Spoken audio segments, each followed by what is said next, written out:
here on hole number 9. Played okay. It was definitely a battle out there with the wind and kind of the rain being on and off and everything like that, but fully enjoyed it, and thank you again for the tips. And let's just go kind of back over through what all of you kind of taught me today as far as course management. Sure.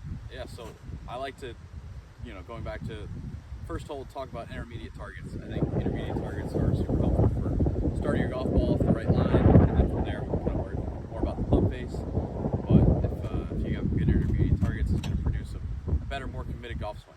Gotcha. Yeah, and again, I really like kind of that aspect, and definitely something I'll take back to school with me when I play in our tournaments and everything like that. And it really helps me with my vividness and controllability of kind of course maintenance and kind of that aspect of the golf game. I feel like it's overshadowed a lot just by how far you hit it and kind of how close you're hitting to the stick and everything like that. And it's just not like course management. I don't think is really preached enough. For sure. So it's knowing about where the wind is coming from. It's knowing where the ideal parts of the fairways are. The width of the fairways.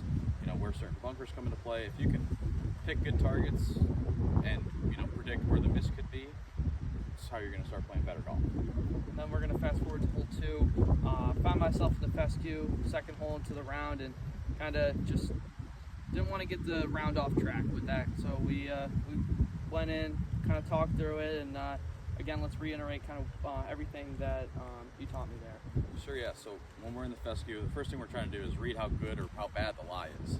So if we can see that our ball's sitting up okay, we could probably be a little bit more aggressive with our club selection. But if we have a bad lie, we got to kind of take our medicine.